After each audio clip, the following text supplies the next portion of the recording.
بسم اللہ الرحمن الرحیم۔ السلام علیکم دوستو۔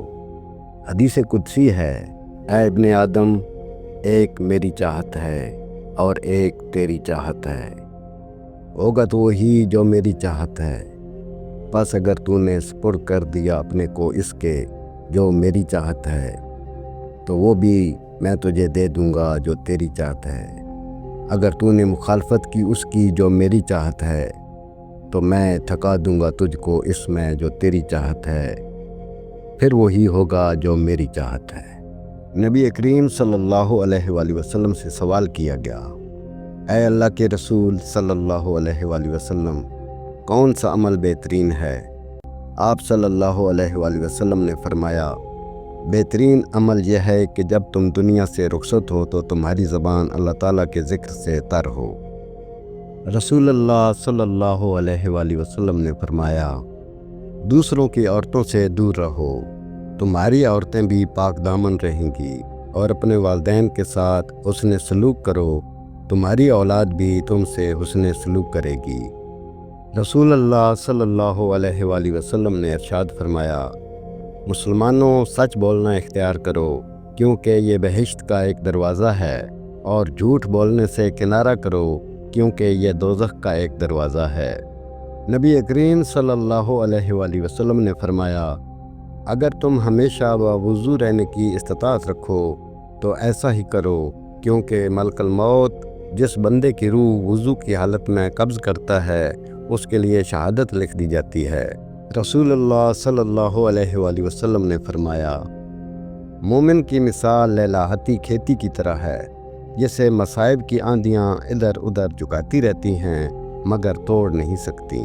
نبی کریم صلی اللہ علیہ وآلہ وسلم نے ارشاد فرمایا، میری امت کے تمام لوگوں کے گناہ اللہ تعالیٰ بخش دیں گے، سوائے ان لوگوں کے جو گناہ کر کے لوگوں کو فخر سے بتائیں کہ ہم نے یہ گناہ کیا ہے۔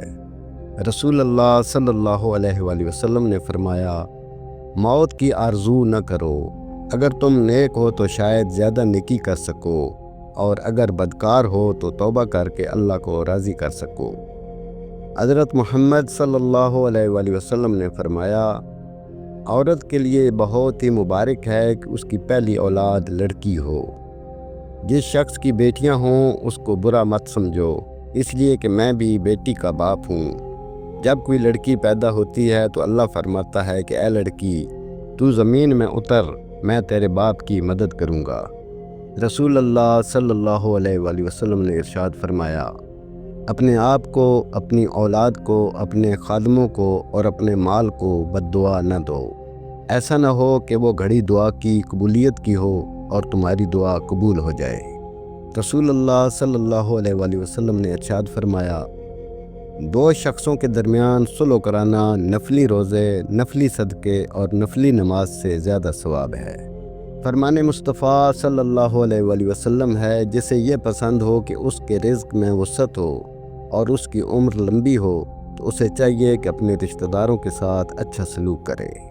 رسول اللہ صلی اللہ علیہ وآلہ وسلم نے ارشاد فرمایا، تھوڑی سی ریاکاری بھی شرک ہے۔ رسول اللہ صلی اللہ علیہ وآلہ وسلم نے فرمایا، بے شک اللہ ظالم کو ڈھیل دیتا رہتا ہے، لیکن وہ جب اسے پکڑتا ہے تو پھر اسے چھوڑتا نہیں۔ رسول اللہ صلی اللہ علیہ وآلہ وسلم نے فرمایا، جو شخص سلام کرنے سے پہلے گفتگو شروع کر دے اس کی بات کا جواب نہ دو۔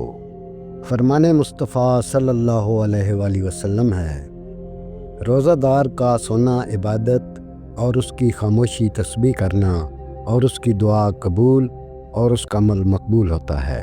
رسول اللہ صلی اللہ علیہ وآلہ وسلم نے فرمایا، جب کوئی بھول گیا اور کچھ کھا پی لیا تو اسے چاہیے کہ اپنا روزہ پورا کرے، کیونکہ اس کو اللہ نے کھلایا اور پلایا ہے۔ دوستو، یہ تھی ہماری آج کی ویڈیو۔ اس ویڈیو کو آپ نے اپنے دوستوں کے ساتھ اور اپنے پیاروں کے ساتھ بھی ضرور شیئر کرنا ہے۔ ہم امید کرتے ہیں کہ آپ کو ہماری آج کی یہ ویڈیو ضرور پسند آئی ہوگی۔ اگر آپ کو ہماری یہ ویڈیو پسند آئی ہے تو سب سے پہلے اس کو لائک کریں، اپنی رائے کا اظہار کمنٹ سیکشن میں ضرور کریں۔ اگر آپ نے ابھی تک ہمارا چینل سبسکرائب نہیں کیا تو ابھی سبسکرائب کر لیں۔